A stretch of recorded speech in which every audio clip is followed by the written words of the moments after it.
महाभारत के युद्ध में अनेकों अनेक पात्र हुए। उनमें से महानतम पात्रों में एक बर्बरीक का नाम भी आता है। बर्बरीक भीम के पुत्र घटोत्कच के और देवी मौरवी के पुत्र थे। बर्बरीक को आरंभ से धनुष विद्या में रुचि थी। बर्बरीक को भगवान शिव ने वरदान दिया था कि वह अपने 3 बाणों से तीनों लोक जीत सकते हैं। भगवान शिव ने उन्हें यह वरदान के साथ 3 अमोघ बाण भी दिए। जब महाभारत का युद्ध हुआ, भगवान कृष्ण बात को जानते थे। एक दिन बर्बरीक ने अपनी माता मौरवी से युद्ध करने की इच्छा जताई। बर्बरीक युद्ध कला निपुण थी, तो मौरवी ने उनसे पूछा कि वो किसकी तरफ से लड़ेंगे। उन्होंने कहा कि वो जो हार रहा होगा उसकी तरफ से लड़ेंगे, क्योंकि उन्हें हारे का सहारा कहा जाता है।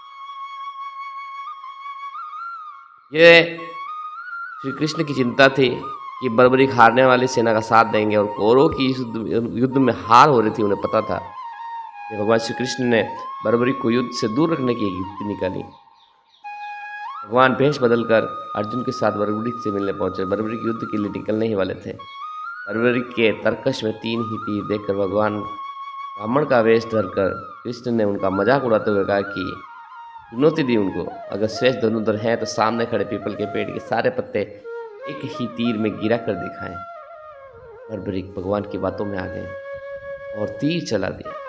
कुछ क्षणों में सभी पत्ते गिरकर तीर कृष्ण के पैरों के पास लगाने लगा।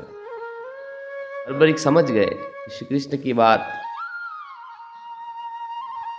उन्होंने इस पूरे घटनाक्रम में बर्बरीक की तीरंदाजी का पता करने के लिए श्री कृष्ण ने चुपके से एक पत्ता अपने पैर के नीचे के दबा दिया है। बर्बरीक मुस्कुराते हुए श्री कृष्ण से अनुरोध करते हैं कि वे अपना पैर पत्ते पर से हटा लें, ताकि वे अपना तीर, अपना काम पूरा कर सकें। तो कृष्ण को यकीन हो गया कि बर्बरीक जिस भी तरफ से लड़ेंगे दूसरे पक्ष की हार तय है। इस पर उन्होंने बर्बरीक को पूछा, किसकी तरफ से युद्ध करोगे? तो बर्बरीक ने उत्तर दिया कि मैं अपनी माँ को वादा कर चुका हूँ कि जो पक्ष हारेगा उसी तरफ से लड़ूंगा। श्री कृष्ण दोबारा ब्राह्मण के वेश में बर्बरीक के पास पहुंचे और दान में सिर मांग लिया, क्योंकि बर्बरीक श्री कृष्ण को अपना गुरु मानते थे और श्री कृष्ण ने उनसे गुरु दक्षिणा मांगी।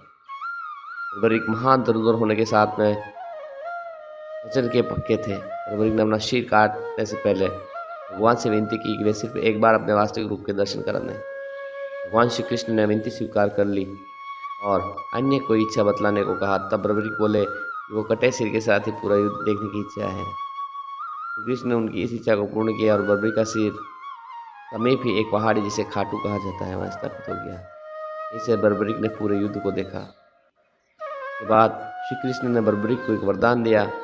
कलयुग में लोग उसे कृष्ण के अवतार की तरह पूजेंगे। आज इस स्थान को खाटू मंदिर के नाम से जाना जाता है, जहाँ पर बर्बरीक की खाटू श्याम जी के रूप में पूजा की जाती है और भक्तों की इच्छा और उनकी मन की सभी मुरादें अब खाटू श्याम पूरा करते हैं। इस तरह कलयुग में हारे का सहारा कहा जा रहा है उनको, और वो साक्षात वहाँ विराजमान है। जय श्री श्याम, हारे के सहारे की जय।